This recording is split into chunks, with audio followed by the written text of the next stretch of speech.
Up to now, we learned two things. Human makes a tool, and the tool again change human. We realized that not only humans are changed, but also world history is changed by tools. We have discussed how such a thing happened in the 21st century. We can see that it is very much related to computer game. First, I realized that humans are trying to participate. Then they are trying to communicate with each other. We can think about this after we realize that all people live for playing. Let's look at this in more detail. And then we will see what a computer game can do, not just play. First, let me introduce several terms that characterize humans. For example, Homo sapiens, which we know best, is a human being who thinks. Compared to their other animals, humans are very smart and wise. And there is the word Homo erectus. It means that humans are standing up, animals are crawling, and the animals standing up are very rare. Then there is the word Homo ridens, which means that humans are smiling. Just think about how the animals are laughing.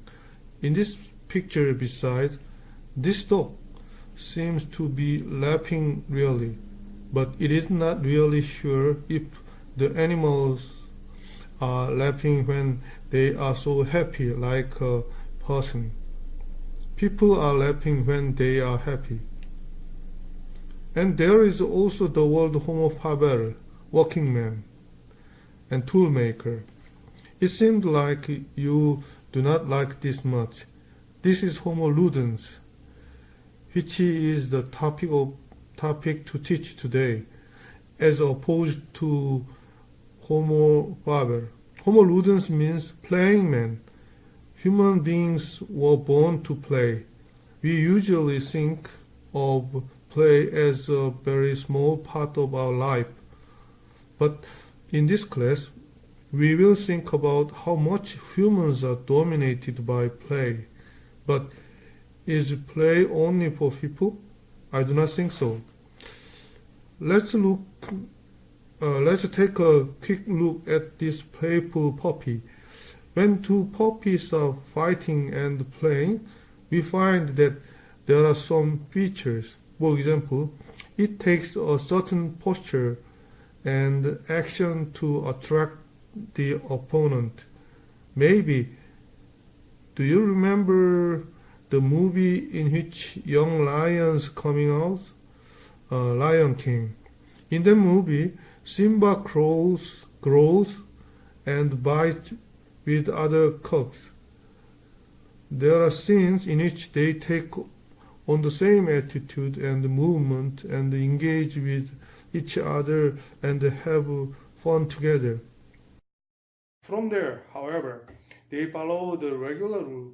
For example, they bite their ears, but not to bite more hard. It seems to keep these rules and to enjoy the view from the side. And is it then just a physical reaction? If they don't play like that, is it because their body tickled?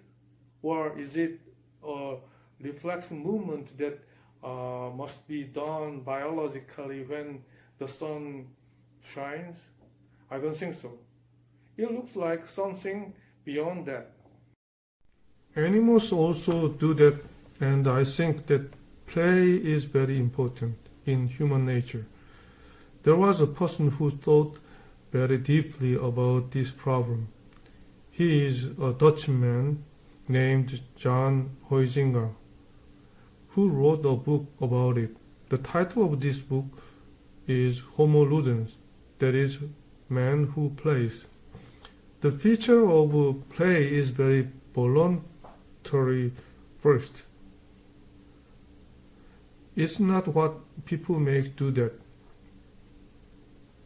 Then pretending. what makes you look like.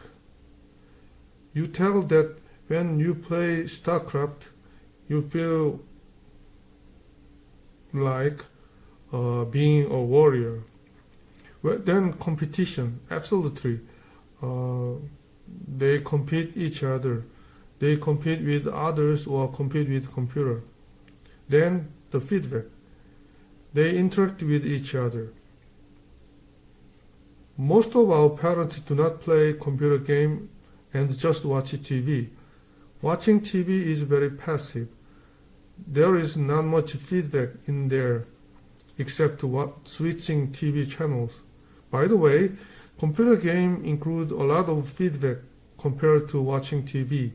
This book tells us that play does not simply end in play. The play affects to a wide variety of human societies, such as a festival or ceremony of religion, sports or law, war, poetry, and so on.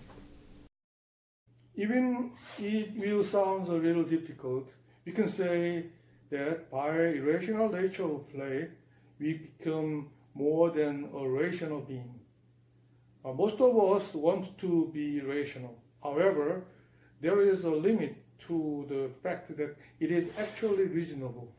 To break and go beyond that limit and expand the existence, it is very important to play what you did not do in reasonable life. So, as you can see here, this is the real world and there is a world of magic. And through play, we get into magic world. By experiencing the magic world more and more, the real life is enriched and expanded. The property of play is voluntary for power first. We do not tell anyone to do that. Actually, all of you do this even though someone tell us not to do that. Play is an act of leisure in free time, and this is not an instinctive act, but rather an area in which the human being become more liberal if we speak philosophically. Biologically, you cannot explain why you like to play. Also, this is not for aesthetic. I don't think it is logical either. We can say that the voluntary action that goes beyond the various regulations is greatest feature of play. And play is such an act getting out of everyday life. This could be called mimic, which means pretending. When we fall into play, we stop doing normal social life in our own play in that mysterious atmosphere. And we fall into that play. At the same time, the imagination is full. And sometimes the child becomes a wicked witch, mother or a father, and sometimes a tiger. So he or she becomes being like something different. It is an important feature of play to decorate and enrich your life by being able to relax or tense in your life by doing what you are like something. Another property of play is that it progresses within certain limit in time and space. We always hope that the play is not over, but the play is over sometime. For example, a soccer game ends in 90 minutes and the baseball game ends at the end of ninth inning. The space is also limited. We play within a particular space. Computer games are played in front of the computer. Baseball and soccer are played in baseball ground and soccer ground respectively. And tennis is also being done in the tennis court. Then if we regard religious activity as a kind of play, it can be done in the temple or church and so on. And it can be said that play is meaningless in the way of play. But the meaninglessness gives us ecstasy sometimes. Enchantment is a tremendous expression, giving us fun and playing between two big pillars of meaningless and ecstasy. And there are also certain rules in play. A person should not be dominant to play together. We hate person who doesn't keep the rules more than win the game. We can cheat when playing a card game. Somehow, cheating can be allowed for the fun of this, but breaking the rules of play cannot be allowed. For example, by taking one more card in poker game is not accepted. This is very bad action. Even though play is meaningless, it becomes very serious when we play. There is a term links which indicate the seriousness of play. It means that even though play is meaningless, there is a serious immersion and the play has tension, and the tension comes from uncertainty. When we roll a dice, if the dice always come up with on one number, it is not funny. The same is true of coins. So the fact that we do not know which one is going to be makes us exciting. For example, in baseball game, even if a batter has an average in 10%, he gives us fun, such as the uncertainty that he may hit in the plate. The term to express such a thing is called area. If you play under these property of various games, you can have courage, endurance, more intelligence, higher spirit and fairness. Then isn't the play really great?